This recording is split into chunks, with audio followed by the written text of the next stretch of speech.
Hi, I'm Crystal, the parenting coach. Parenting is a thing that some of us just expected to know how to do. It's not like other areas of your life where you go to school and get taught, get on-the-job training, or have mentors to help you.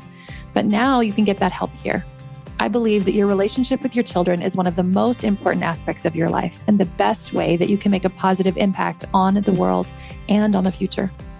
I've made parental relationships my life study, and I use life coaching tools, emotional wellness tools, and connection-based parenting to build amazing relationships between parents and their children.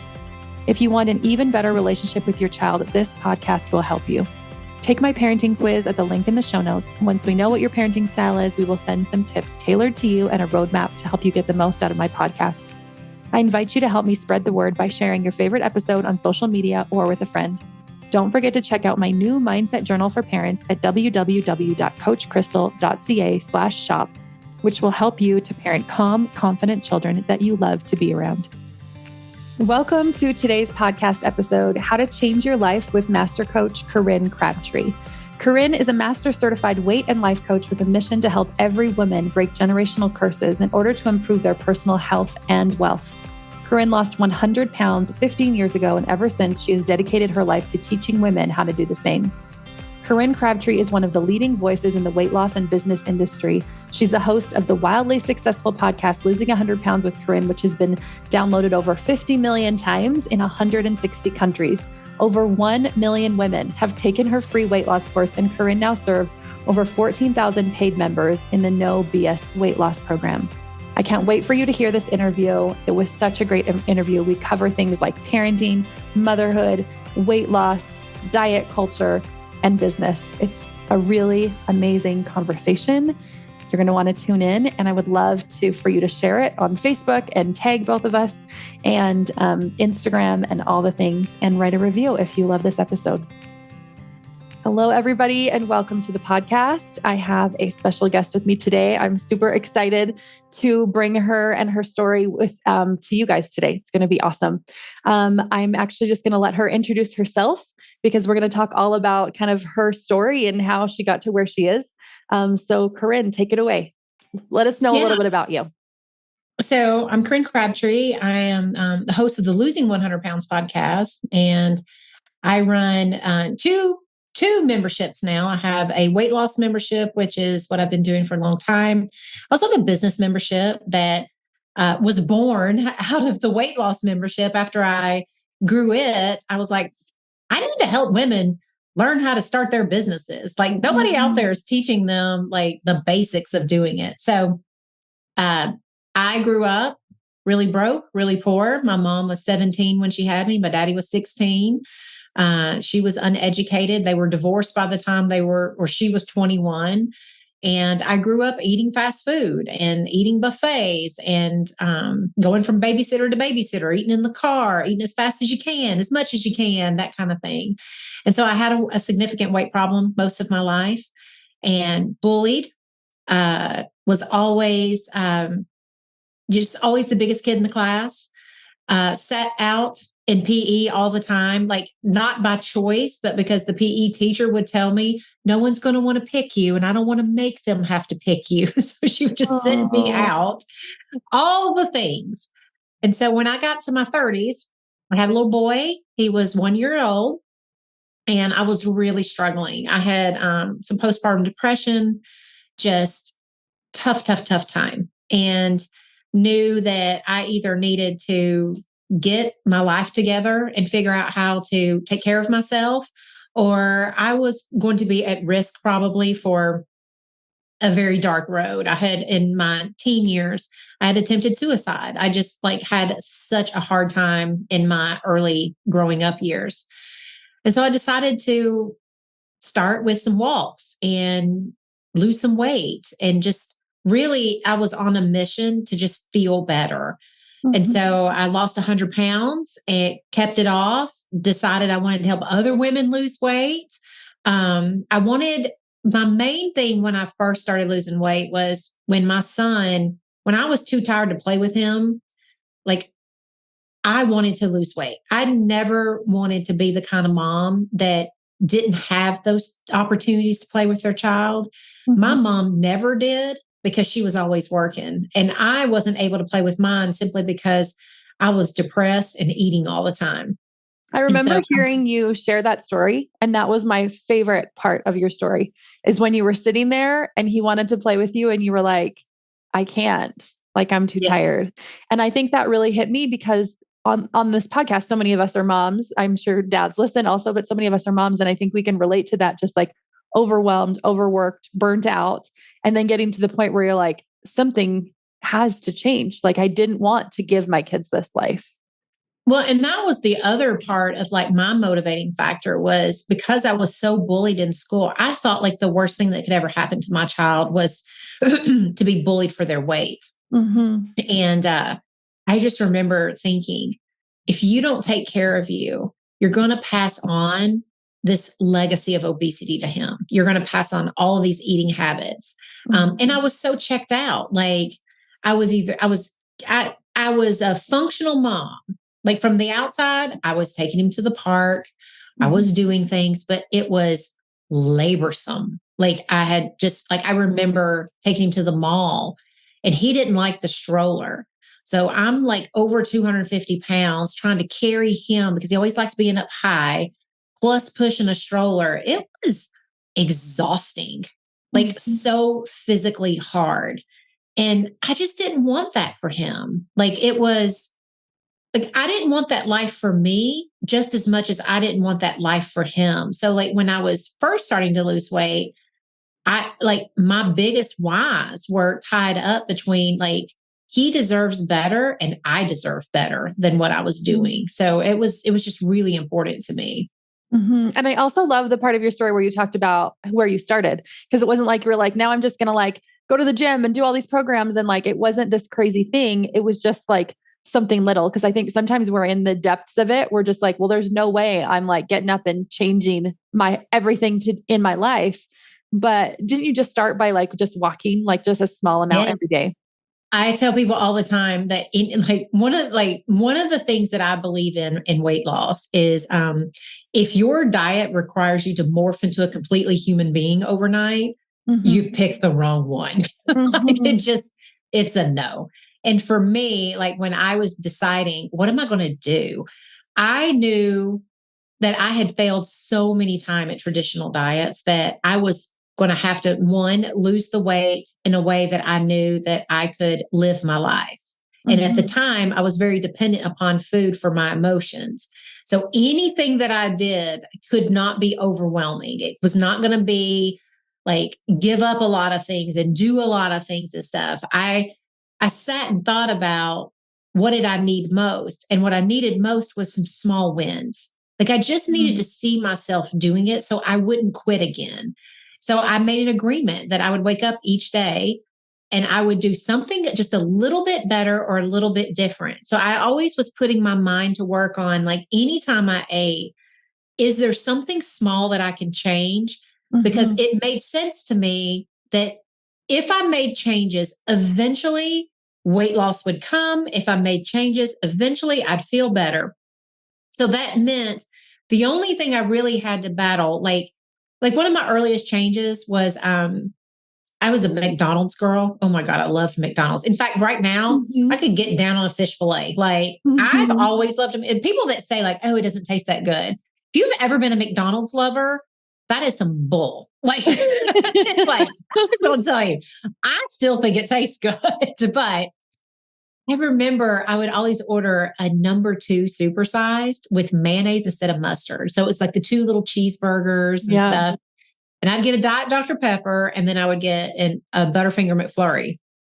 My first change was, all right, we're going back to mustard. We're not doing mayonnaise anymore. That's our first change. So I wasn't ready to give up McDonald's. I wasn't ready for, that was sometimes the only break in the day that I got. And I was like, all right, well, until I can figure out the rest of it, then I'm going to make these small changes. Those were easy to do. And it was like, I always tell people, make changes that in the moment you want to argue, no, it's so obvious that you can. It's like whatever your brain says has got to be a lie. And so like my thing was the only thing I had to argue with was the part of my brain that was like, that's not good enough. And I just feel like, look, what's not good enough is sitting around doing nothing. I'm actually doing something. And I know logically it makes sense that if I at least do some things, something good will happen. But sitting around trying to do really hard things, that's not in my DNA right now. And I just don't think there's anything wrong with admitting where you're at and starting to make progress. I know that some people teach, do all the hard things. And I think there are people out there that absolutely can do that. And if you're prepared for it, go do it. Mm-hmm. But if you're not, don't not do anything because you're not that person. You know, like it's been 15 plus years since I lost my weight. I now, this version of me has made enough small changes to know that I can do hard things. So when I sign up for stuff now, people are always like, you're so successful. You know, you do all this hard stuff. It's like, I taught myself how to do it. But there was a version of me in my 30s. She had to take step one. And step one, it was big. And that was leaving mustard off of a sandwich. Well, going on a 15-minute walk. Your other small step win that I love that you talk about is ice cream. Like instead of eating it out of the bucket, you just put it in a bowl. And like that seems so small, but that actually makes a big difference, right? And I think the mustard to mayonnaise, like even just going on like little tiny walks, like those seem so much more reasonable. And when moms have kids at home and, you know, they're dealing with all this stuff, especially if you're parenting kiddos that are a little bit more difficult than the norm, which is what we typically deal with here on the podcast. If you were just like, I tried 75 hard for like a second. And then like, once you like, I even tried it after I'd lost weight. Like I tried it of like a year and a half because people kept talking about it. Yeah. And I was like, well, I'm going to do it because I can do hard things now. And I wanted to see what it was all about because I wanted to do a podcast on it. It was awful. I was like, 75 hard is not for this person. Well, yeah. And I also think I hate that they are like, hey, now you have to start at day one when you like mess up. And I just don't think that's the best way to treat yourself, right? To be like, okay, well, now I have to start all back again. Because I've talked to people in the past who had experiences with other programs that were like that. And it was so inherently shaming because they felt like they'd really messed up that they actually gained more weight or they actually stopped doing whatever the good thing is that they were doing. And so maybe you're the kind of person who's like, yeah, I can totally do all or nothing. But I think majority of the humans can't. Like the majority of us are like, we can just do these small things or these small changes that over time, like you said, make such a huge difference. Yeah. So like the way our brains work is so contradictory. So our brains think in all or nothing. It's like, it's this or that. Our brains love binary and it just wants to say like, I'm either eating an Oreo or I'm eating no Oreos or I have to eat the whole sleeve. Yeah. Like if you think about in weight loss in particular, and one of the things that like hoses us as moms is we have a bad day. Our kids are sitting there having an Oreo with dinner. We eat one with them. We're like, oh my God, I've been so bad. And next thing you know, the second they go down, we're like, we might as well eat the whole sleeve. We need to get that out of our system. Exactly. But our brains are not designed to change on a dime. And like, it's like this ultimate contradiction. It's like, we're very wired to think in black and white terms, all or nothing. But when our brain needs to change, it's wired naturally to like sneak up on it. It's like incremental, slow things, like not like getting your brain to freak out when you're doing stuff. So we have to, and when we understand all that, we start getting some relief, like, oh, it makes sense. This is why I have these patterns. And then if this is how my brain works, now I know how to override it, or I know how to navigate it, work around it, and those kinds of things. Totally. And you can just set yourself up for so much more success when you see, because there's so many different brain patterns that we have.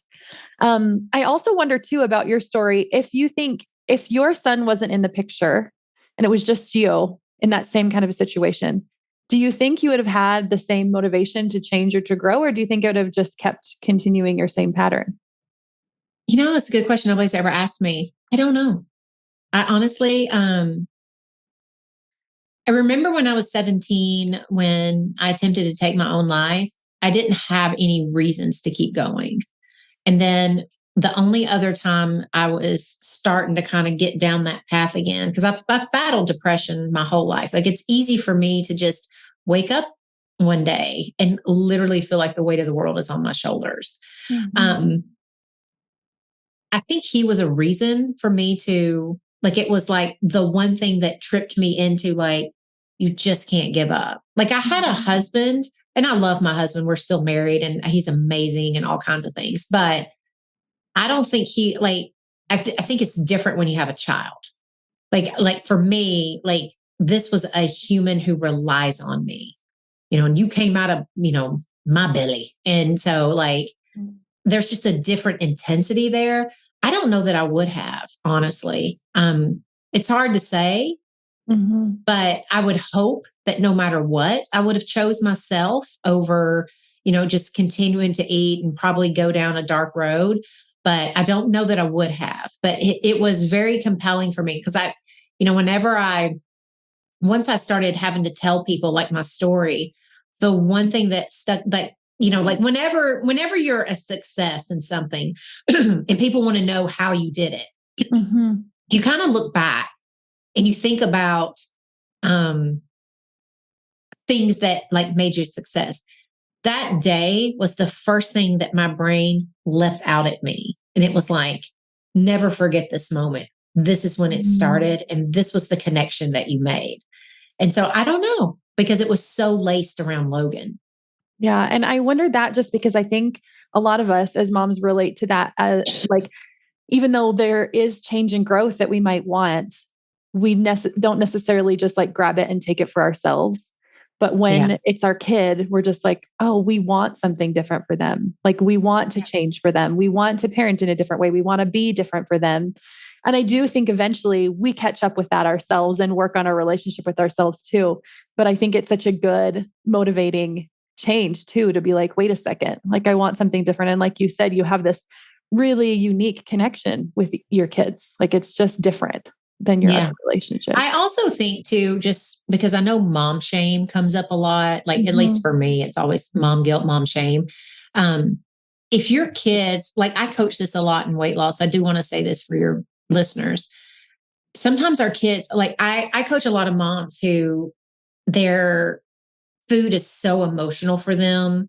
It is the only way they've ever known how to get through and cope with life and stuff. And they get really sad and upset that their kids aren't, like, they'll say, I must not love my kids as much because I won't do it for them. Or maybe my kids aren't as important as I thought they would because I won't do it for them. And I just want to tell all of you, that's not the job of your kids. And there's nothing to be ashamed about if for some reason you don't know how to give up your only coping mechanism in life with food because of your kids. It's a survival technique. And you don't need to feel bad if your children aren't going to tip the scales and, like, I guess, force you into compliance or make you do better or inspire you or whatever. Yeah. It's nice if it happens, but it doesn't do anything.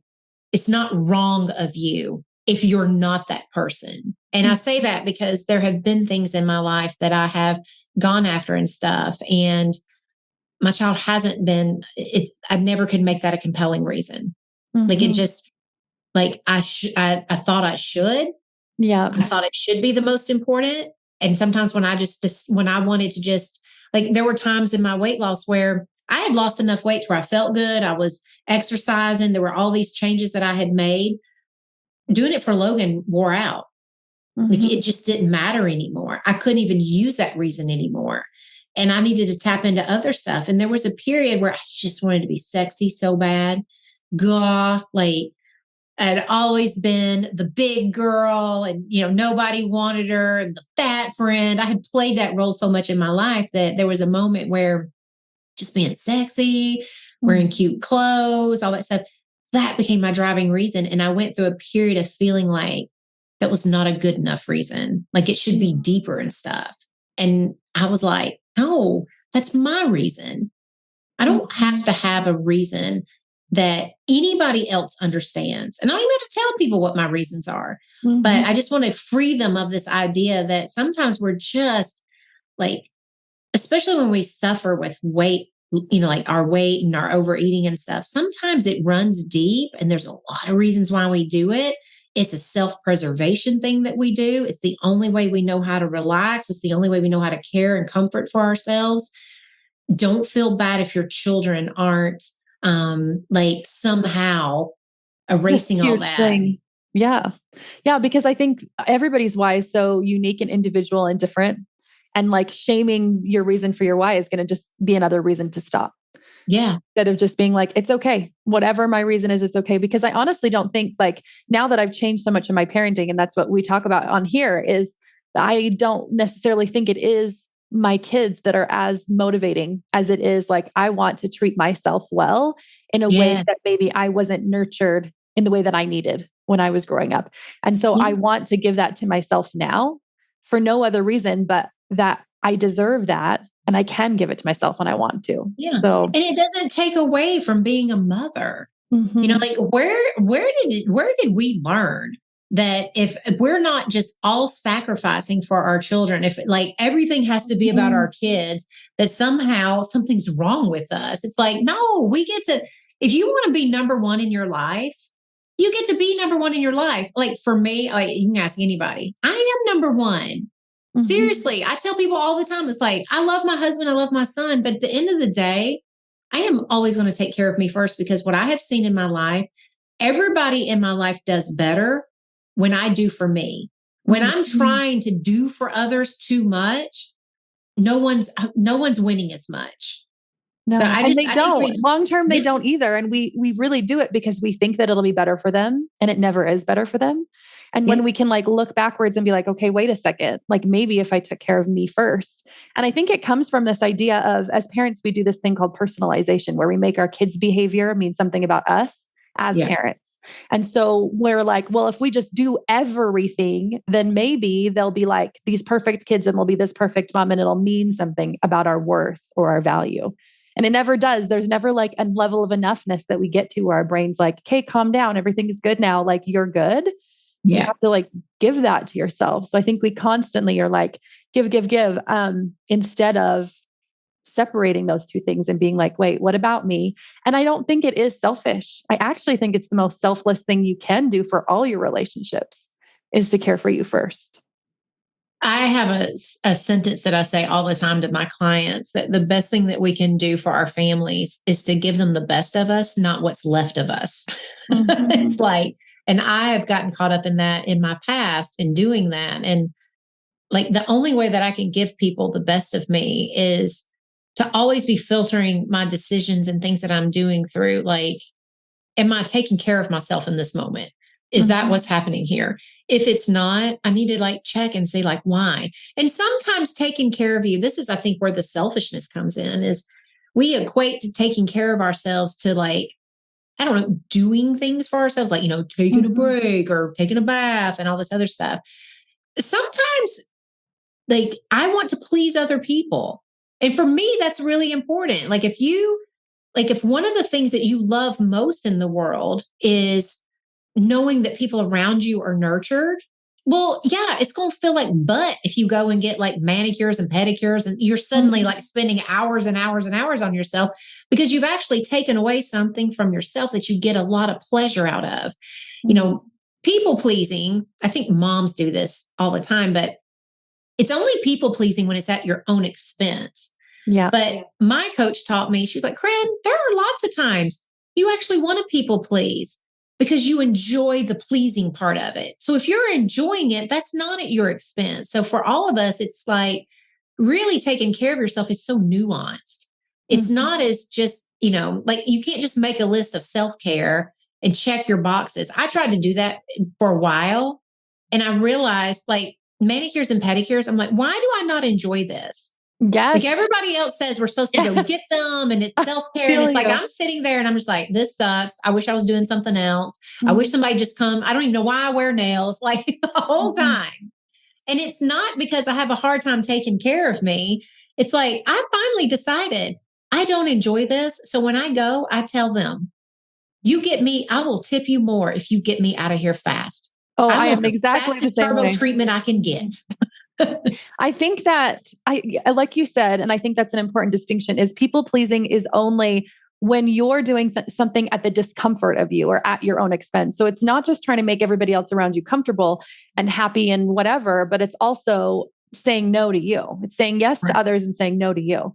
And so when I look at self-care, I think, okay, is this a surface desire? Is this just something that like might feel good in the moment? Or is this something that will actually like nourish me? Because I do think that spending time with my kids and playing games with my kids or going on a walk or whatever, like those are things I actually love doing. Like I would rather do those things than get my nails done, which is why my nails are never done now. And there's just things that they just don't fill my needs as much as others. And it's okay if that does for you, but it's tapping into like what's underneath this surface desire of self-care and what actually feels like it would fuel me and like it's my passion and I want to do. Yeah, for sure. Okay. So I think we talked a little bit because one of my questions was going to be how parenting and motherhood kind of started to change for you as you were going through this experience. But I think we kind of hit on that already. But I'd love for you to tell a little bit. I don't know how many people listening to this podcast are going to know, or maybe they have never heard of you before. So tell us a little bit about what life looks like for you now. Like fast forward all these years of doing all of these small things that ended up over time being big things and taking care of you in more nourishing ways. What is your life like now? Pretty boring. People are always shocked when they hear like how boring my life really is. I get up in the mornings, and where I used to be just so like I would just stay in bed into the last minute. Like, I've always been an early riser, but I would just lay there and just like, I don't even want the day to start. And now I'm just like everybody else. Like I might dread some stuff, but I'm pretty much up by 5 a.m. every day. Like I wake up and then the first thing I do is I drink coffee and I journal. So I am a big planner. I like to, when I think about self-care for me, knowing what my day is ahead of me, like writing about how I can show up, like what's really important today. What do I want to like at the end of the day? What does success look like for me?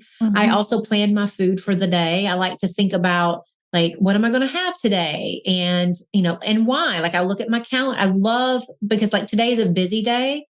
I had planned it to know exactly when I could eat something. Like to me, that's self-care. I always think about self-care as a lot of different things. I work out almost every day. Some days I'm lifting weight. I love lifting weights. I mean, for somebody who never played sports and was benched in PE, you'd be shocked. I mean, I was just going to say, I wonder what your PE teacher feels like now listening to you. Feel like crap. She should be like, I was wrong about her. Yeah. But I work out almost every day. Some days I still love walking. So every day I walk for 15 to 20 minutes, no matter what, even if I have to get on my treadmill and do it. And I walk and I either listen to a podcast or there's an app called Marco Polo that it's like a video app. Me and my best friend talk every day. She lives in Albuquerque and I live in Nashville. And so I either listen to hers or I leave her one. And that's my 20 minutes of walking. And then I lift some weights. Sometimes I run. It just depends on like what's on my schedule, but I plan my workouts for the week, each week on Sundays. Then I eat some breakfast, get ready for my day, and I work. And then literally from about 5 p.m. until 8 p.m., I am binge watching some kind of TV. I don't do anything after that. Like my son is now 20. He can take care of himself. When he wants to talk to me, he knows come to that bedroom. I'll pause my shows and we will talk. But that's pretty much my life. We own a restaurant now. So a couple nights a week, we go to the restaurant, we talk to the staff, we kind of see what all's going on. We teach and guide them on things that they need to be doing. But that's about it. I mean, I wouldn't say I hate to say I'm regimented because I don't want people to think like I'm some kind of like strict rule follower. But when I think about like self-care in my life, I have figured out the rules Corinne wants to live by. There's, especially in the weight loss industry, there are lots of self-imposed rules. Like they give you the rules and you're just supposed to live them, whether you like them or not. I have spent ever since that day on the couch, refining, redefining, tweaking, and whatever, all the rules I like to live by that make me feel good, that keep me, I don't like to think about like staying on a track. I like to think like I have a wide lane and, you just sometimes you're weaving in and out. I just like to have good bumpers so that if I'm about to go off the rails, like I've got my rules that kind of say like, hey, are you sure you want to crash through the guardrails? Like, pay attention right now. So I just have set up like things like that. So pretty much movement every day. Even if I'm taking a day off, you'll probably see me like that's the day that I'm going for a walk, like a nice long slow one, listening to a podcast, something I just want to enjoy. And then there's sometimes if I don't want to go for a walk, I'll do like 20 minutes of stretching. Like I'll just kind of sit, listen to some good jams, stretch, roll around in the floor a little bit. So like taking care of my body is really important to me. And then just water, sleep. Like I'm big on sleep. I get at least 8 hours a night. I know me, anything less than 8, I'm not as fresh. Like I really, me too. 8 is like my minimum. It's like my minimum baseline. I'm like, if I can get more than 8, great. But I love that like now, because looking back, at past you, your past you would probably be like, there's no way I could get there to a space where I'm like waking up early and I'm exercising every day and like whatever those things are. But all of those tiny little moments over time make such a big difference. Yeah, they created this version of me. I tell people all the time, when you first start, you're going to be like me. Every success story on day one does not believe that they're going to be successful. There's a part of them that just thinks, no, this can't happen. This is like crazy talk, whatever. You evolve into that person. So I just really thought about who I might want to be one day. And like the version of me that I thought I would need to be to lose 100 pounds was very different. Like I just didn't think that she could eat the foods that she loved. Like when I first started, I was like, the only way I'm going to be able to lose weight right now is to be able to eat the foods I love. But there was like this whisper in the back of my mind, yeah, but you're going to probably have to give all that up one day. But not today. Let's just get started today.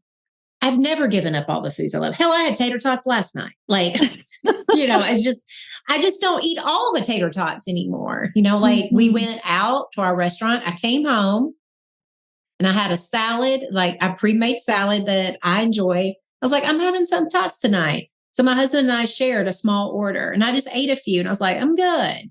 That's probably the version of me I didn't ever think I would be. I always thought like for a long time, in order for me to lose weight, I'd have to be the kind of person who's just like, well, the healthy version of you who's lost weight probably never eats a tater tot. She's over here just, eating carrots with her salad all day.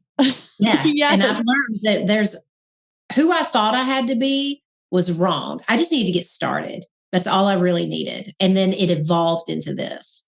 In your business life, do you feel like the same was true where you were at a point where you didn't necessarily believe in yourself or believe that it was possible to make such big changes or create? Oh, yeah. Like when I first started, I just wanted to be able to help a few people. I just thought like if I could when my first offer was, I will talk to you every day in email, personally coach you, send you workouts. Like I was a personal trainer then, like, and I didn't want to go to a gym because I didn't think anybody want to train with somebody with loose skin and stuff.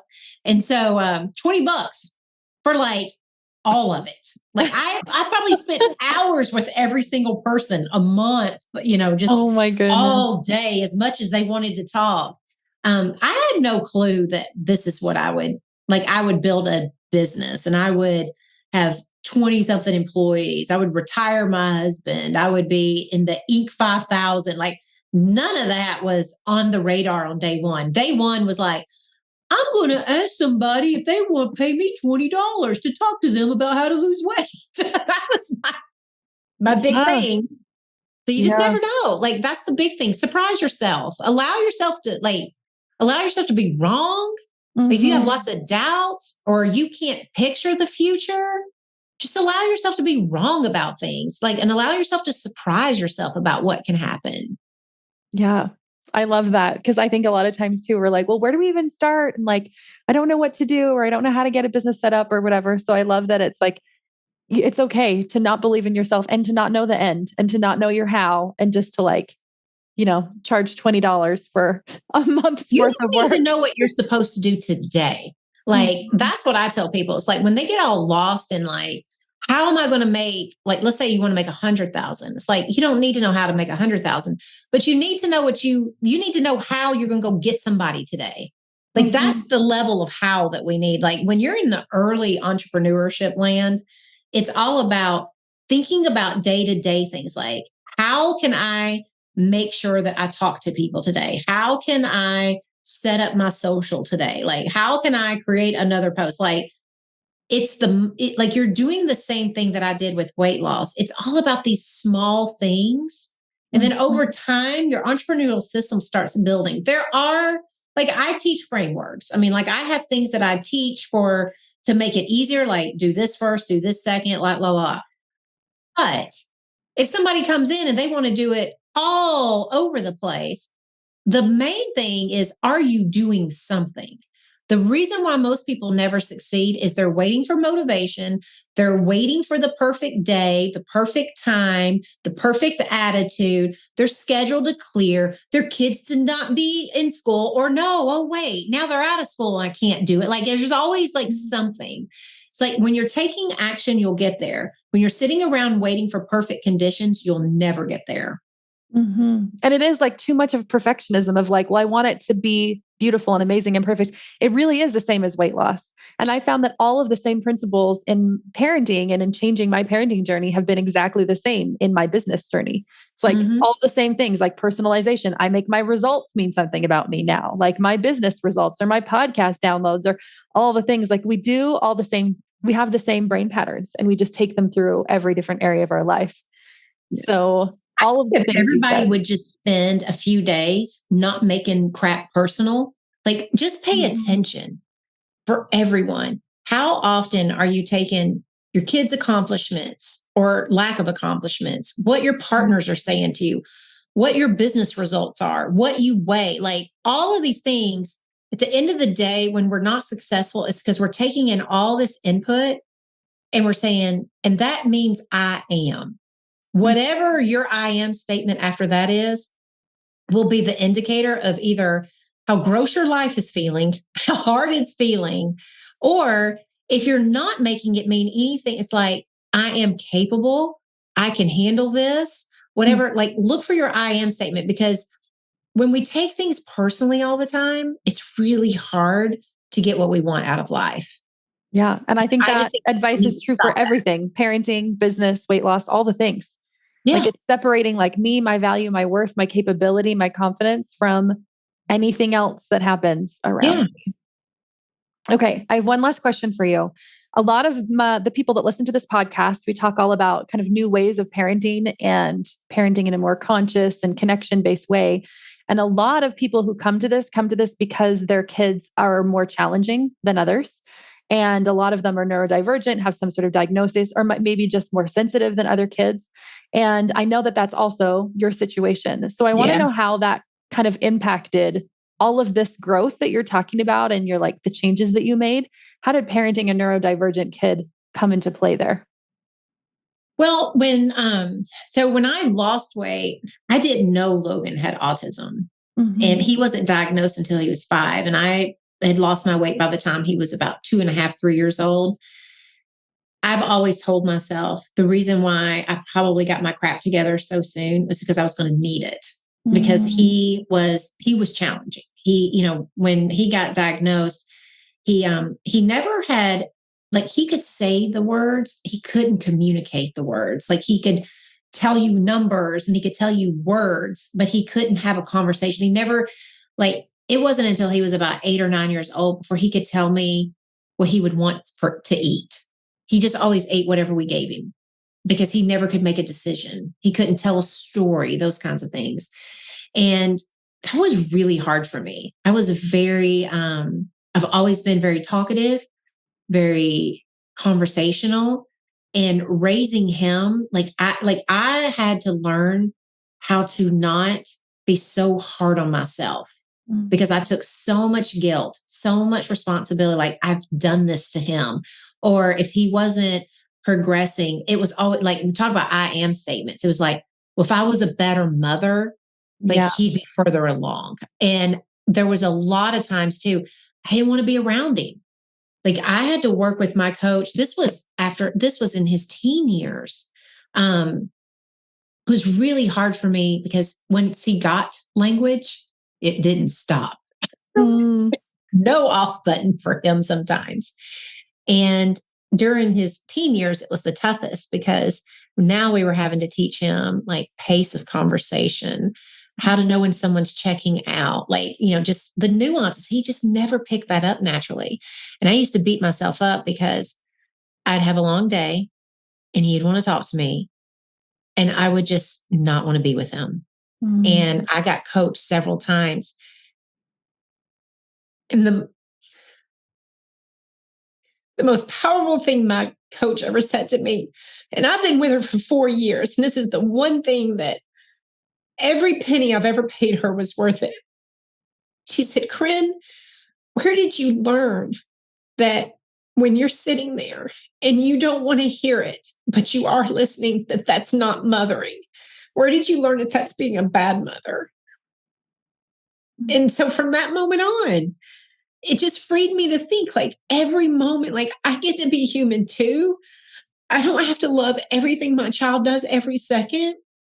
I don't have to feel bad about that. Like all of it's mothering. I had this idea that the only parts of mothering that mattered were the highlight reels or the moments where you're, like when you were talking about how you love playing with your kids, I never loved that stuff. Never. Like that was not in my DNA. My mothering style is to take care of things. Like the way I express love is to make sure like I built a legacy to make sure he would, long after I'm gone, that child would never end up like in some kind of the streets or whatever. Because I didn't know if he'd be able to work or not. I had no clue. And so I started like redefining what's mothering to me. And I think for me, that's been probably the best work of my life. People know me for building a business and losing a lot of weight. They don't really see the part that really mattered. That is actually why I wanted you on this podcast. When I heard you talk about your son and I first met you at the LCS Mastermind, I just thought that's the real story. Like the real story is you and your mothering and how you've changed. And I think what you said is so beautiful because we do think parenting means like perfect. Like it means it's the times when I'm not yelling. It's the time when I'm calm, when I'm connected, when I'm looking at them in the eyes. The only reason I said play is because I make them play the board games that I like with me. Play only means you do what it is that I want to do, or, go on a hike or whatever. But we find ways to do things together. It doesn't have to be only doing things that in my mind look like a perfect parent. And I think it allows them the space to understand our humanity and see our mistakes. And it gives them the validation that they're okay too, that it's okay for them to be human and for them not to just be happy and calm and excited and connected all the time. It's like everybody can just like breathe a sigh of relief and like, it's just okay to be us here. Like this is a safe space for that. After, my coach talked about that, I started having just honest conversations about Logan or with Logan. Like he would come and I would just say, I'm really tired. I can't give you the best of me right now. I just need some time. I'll come get you when I'm ready to talk. Like it was so freeing. And I think it's been good for him. Like when I think about all the times I was trying to pretend and trying to be perfect, I really never taught him like what it is to really be human, and to be honest and to speak for your needs and to say the things that you need. Because now the little devil, he'll come up and like, he'll tell me like, I really need to talk to you. Tell me today when we can talk because I've got something interesting. And like, and he comes to me to speak for his needs where he may never have learned that had I not done it. If I had just always been doing that, I don't think he ever would have known how to have that push and pull in a relationship where we work together in a relationship. It's not just single-sided, which is so easy for him with the way that his style is. He has to learn to read the room and he has to think about the room. Whereas for me, it just comes natural. I can tell when somebody don't want to talk to me no more. I'm just like, all right, nice seeing you. Bye. So.